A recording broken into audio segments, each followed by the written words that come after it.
আসসালামু আলাইকুম। আমি এখন খুব সংক্ষেপে ২টা পত্রিকার ২টা কমন নিউজ নিয়ে কথা বলবো।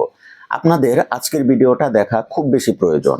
কেননা আজকের ভিডিওটা দেখলে এই ২টা পত্রিকার এই ২টা কমন নিউজ আপনারা এরপর আর দেখতে হবে না এবং কনফিউজড আর হবেন না। প্রথম নিউজটা হলো কালের কণ্ঠ। তারা দেখবেন প্রায় প্রতিদিনই একটা নিউজ করে। আইএমএফ এর বিরোধিতা সত্ত্বেও সরকার পে স্কেলের কাজ নিয়ে এগিয়ে যাচ্ছে। আসলে বাস্তবতা কি? আইএমএফ কি পে স্কেল নিয়ে বিরোধিতা করেছিল? আইএমএফ পে স্কেল নিয়ে মোটেও বিরোধিতা করেনি। আইএমএফ মোটেও বলেনি যে পে স্কেল তোমরা ২ বছর পিছিয়ে দাও। আইএমএফ জাস্ট জানতে চেয়েছে যে তোমরা পে স্কেল দিবা, তোমাদের আর্থিক সংস্থান আছে কিনা। এর বাইরে আইএমএফ আর কিছু জিজ্ঞেস করেনি। এতটুকুই অর্থমন্ত্রীও বলেছে, এতটুকু আমরাও জানতে পেরেছি। আর মোটামুটি এটাই সত্য কথা। আর আরেকটা নিউজ 24, এই নিউজটা প্রায় প্রতিদিনই দেখবেন যে সকালে বলবে যে পে স্কেল নিয়ে দুঃসংবাদ, আর তার পরপরই বিকেলবেলা আরেকটা নিউজ প্রকাশ করবে, তারা বলবে পে স্কেল নিয়ে সুসংবাদ, খুব দ্রুতই গেজেট প্রকাশিত হচ্ছে। এই নিউজের ভিতরে আসলে কি আছে দেখবেন, প্রায় প্রতিদিনই একই নিউজ আসবে, একই কথা আসবে।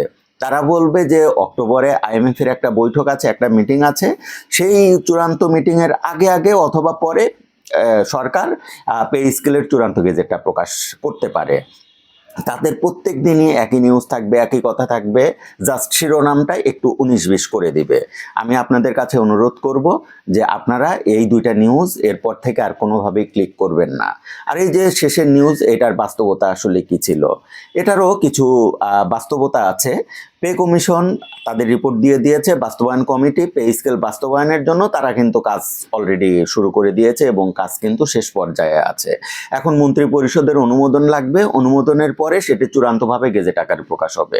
কিছু আইনি প্রক্রিয়া বাকি আছে এবং নীতিগত সিদ্ধান্ত বাকি আছে। সেই আইনি প্রক্রিয়া এবং নীতিগত সিদ্ধান্ত যখন শেষ হবে ঠিক সেই মুহূর্তেই পে স্কেলের গেজেটটা হয়ে যাবে।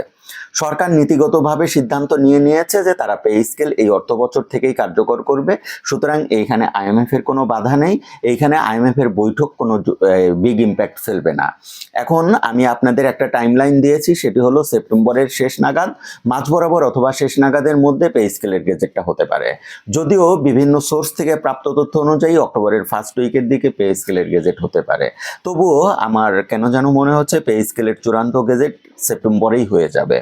তো বন্ধুরা, এই ছিল আজকের ভিডিও। আশা করি আপনারা বুঝতে পেরেছেন আজকের ভিডিও করার কারণ কি। আমি আপনাদেরকে আবারও অনুরোধ করব, আপনারা কালের কণ্ঠ এবং নিউজ 24 এর এই 2টা নিউজে ক্লিক করবেন না, কেননা আপনারা এই 2টা নিউজে ঢুকলে দেখবেন প্রতিদিন একই নিউজ শেয়ার করছে। তো আজকে এই পর্যন্তই, সবাই ভালো থাকবেন। আসসালামু আলাইকুম।